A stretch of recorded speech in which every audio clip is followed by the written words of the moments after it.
సంక్రాంతికి నందమూరి బాలకృష్ణ నటించిన dock Maharaj cinema ప్రేక్షకుల ముందుకైతే రాబోతుంది. వాల్తేరు వీరయ్య కమర్షియల్ హిట్ మూవీని ప్రేక్షకుల ముందుకు తీసుకువచ్చిన బాబీ ఈ సినిమాకు డైరెక్షన్ వహించగా, ఇండస్ట్రీలో ప్రస్తుతం వరుస సినిమాలతో దూసుకుపోతున్న సితారా ఎంటర్టైన్మెంట్స్ బ్యానర్ వాళ్ళు ఈ సినిమాను నిర్మించడం అయితే జరిగింది. ఈ భారీ సినిమాను సంక్రాంతి కానుకగా జనవరి 12, 2025లో ప్రేక్షకుల ముందుకు తీసుకురాబోతున్నారు. బాలకృష్ణ కెరీర్లో చాలా ప్రత్యేక సినిమాగా ఇది ఉంటుంది అంటూ నిర్మాత నాగవంశీ ఇటీవల ఒక ఇంటర్వ్యూలో చెప్పుకొచ్చారు.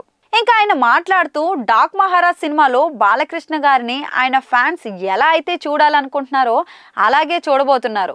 ముఖ్యంగా డాకు పాత్రలో ఆయన చూస్తూనే ఉండిపోతారు. సినిమాలో వచ్చే ఇంటర్వెల్కి ముందు సన్నివేశాలు ప్రేక్షకులను థ్రిల్ చేస్తాయి. 20 నిమిషాల పాటు అద్భుతమైన ఫీలింగ్ని కలిగించే విధంగా సీన్స్ ఉంటాయి. ఈ సినిమాను అభిమానులు ఎంతగా ఎంజాయ్ చేస్తారో ప్రేక్షకులు అదే స్థాయిలో ఎంజాయ్ చేస్తారు. సినిమాలోని ప్రతి సన్నివేశం బాలకృష్ణ ఫ్యాన్స్కు పేపర్స్ చించివేసే స్థాయిలో అయితే ఉంటుంది. ఖచ్చితంగా ప్రతి ఒక్కరికి నచ్చే విధంగా ఉంటుందంటూ ఆయన నమ్మకాన్ని వ్యక్తం చేశారు. మరి వంశీ మాటలు సినిమాపై అంచనాలైతే భారీగా పెంచేశాయి. బాలకృష్ణ వరుసగా అఖండ, వీరసింహారెడ్డి, భగవంత్ కేసరి సినిమాతో బాక్స్ ఆఫీస్ వద్ద హిట్ కొట్టాడు. హ్యాట్రిక్ కొట్టిన హీరోతో సినిమా అంటే ఖచ్చితంగా డైరెక్టర్కి, నిర్మాతకు ఒత్తిడైతే ఉంటుంది. ఆ ఒత్తిడిని జయించి డైరెక్టర్ బాబీ అద్భుతమైన సినిమాను బాలయ్యతో రూపొందించారని నాగవంశీ అయితే చెప్పుకొచ్చారు.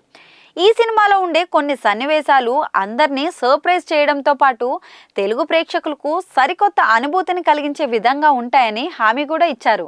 సినిమాలోని బాలకృష్ణ లుక్కి ఇప్పటికే మంచి పేరు వచ్చిన విషయం మనందరికీ తెలుసు.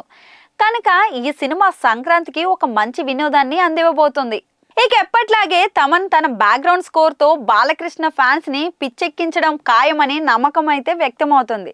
బాలకృష్ణ హ్యాట్రిక్ మూవీస్కి తమన్ సంగీతాన్ని అందించారు.